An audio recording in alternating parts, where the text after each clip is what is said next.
Recovery is possible. Recovery is possible. Recovery is possible. Recovery is possible. Recovery is possible. Recovery dialogues and sober stories.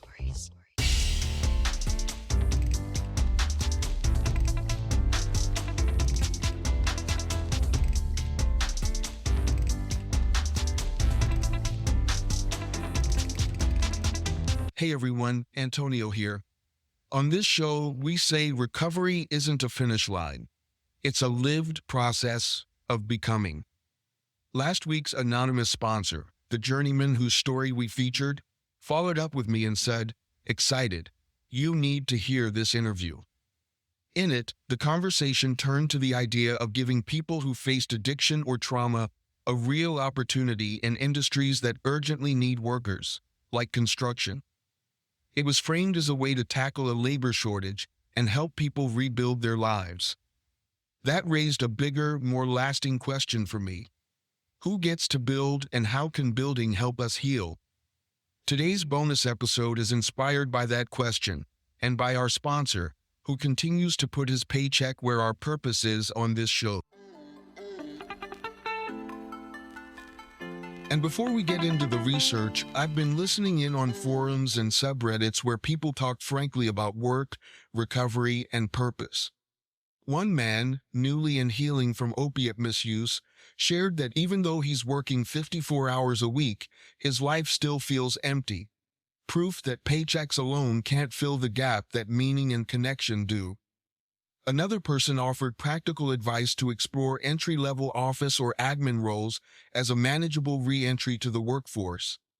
And a small business owner who's also in recovery talked about hiring people early in their recovery journey, admitting it can be challenging, but also deeply rewarding. These conversations echo the two truths I want to keep front and center today. First, that gainful employment does more than cover bills. It anchors identity, bolsters mental health, and fosters belonging. And second, that the skilled trades deserve a rightful place in solving our labor and housing crises, while giving people in recovery a chance to rebuild not just their lives, but their communities. This also lines up with an evidence-based model called Individual Placement and Support, or IPS.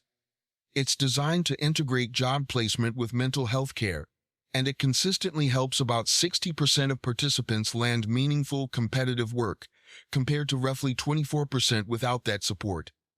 It's proof that when you combine practical opportunity with sustained, personalized support, the odds of a lasting recovery and stable livelihood grow dramatically.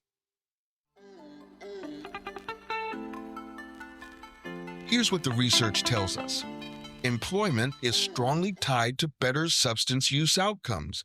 Reviews of employment interventions for people with substance use disorders repeatedly show positive links between work engagement and recovery markers.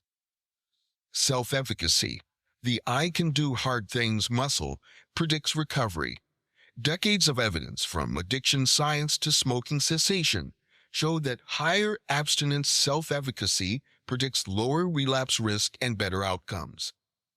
The trades can grow that muscle because they deliver frequent, visible mastery, a straight cut, a safe circuit, a leak-free joint. Peer and community support amplify gains. Peer recovery support services, people with lived experience walking alongside you, are increasingly embedded across care settings and correlate with improved engagement and recovery pathways. Job sites and apprenticeship cohorts naturally add this crew effect. The trades are not just jobs. They're structured skill paths with built-in mentorship. Apprenticeships are earned while you learn. Department of Labor data shows registered apprenticeships start as jobs from day one with strong employment retention after completion, about 90% plus, and competitive earnings upon completion.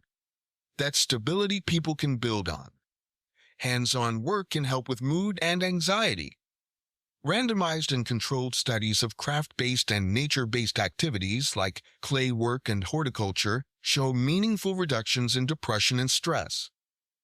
Trades work shares many of the same ingredients: bilateral movement, tactile focus, clear feedback, and visible progress. Zooming out, there's a practical opening here. We have a construction labor gap. U.S. builders need to attract roughly 439,000 additional workers this year to meet demand. That's not politics. That's a pipeline problem. We also have a housing shortfall. Analyses estimate the millions of homes short, often cited around 3.8 million, even before accounting for future demand. More trained builders aren't just good for paychecks, it's part of easing the housing crunch. For someone in recovery, stepping into that gap can mean steady income, structure, and a role that clearly matters, all of which strengthen recovery capital. Work alone isn't the magic wand. The how matters. Workplace-supported recovery. Employers can integrate recovery smart practices, confidential EAP counseling, supervisor training, flexibility for therapy or medication schedules, and clear safety communication. Reviews of workplace-supported recovery highlight improved abstinence, attendance, and job retention after treatment. Housing supports recovery too. When safe, stable housing is paired with services, outcomes improve across substance use, retention and care, and cost effectiveness, especially in recovery housing models. If you're early in recovery, don't skip the roof part of your plan. If your nervous system lights up at the thought of honest physical work, here are 3 small specific steps. 1. Try a 1-hour win. Fix a faucet with a friend. Patch drywall in a community space, or volunteer with a local build crew. 1 tangible job start to finish. Bank the mastery. 2. Explore apprenticeships. Visit apprenticeship.gov or your local union hall to ask about pre-apprenticeships in carpentry, electrical, HVAC, or plumbing. Earn while you learn can be the bridge from instability to momentum. 3. Build your crew. Add 1 peer supporter and 1 mentor to your weekly rhythm. Recovery gains compound when purpose and people show up together. The public debate may ask, who will build? Our focus is humbler and more human. How do we set people up so they can build lives, homes, communities?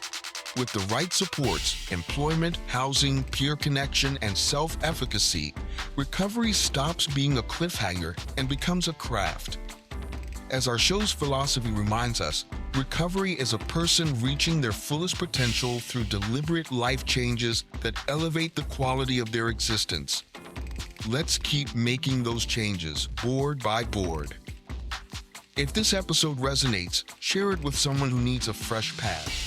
And if your company wants to sponsor a recovery-friendly skill path story this season, reach out.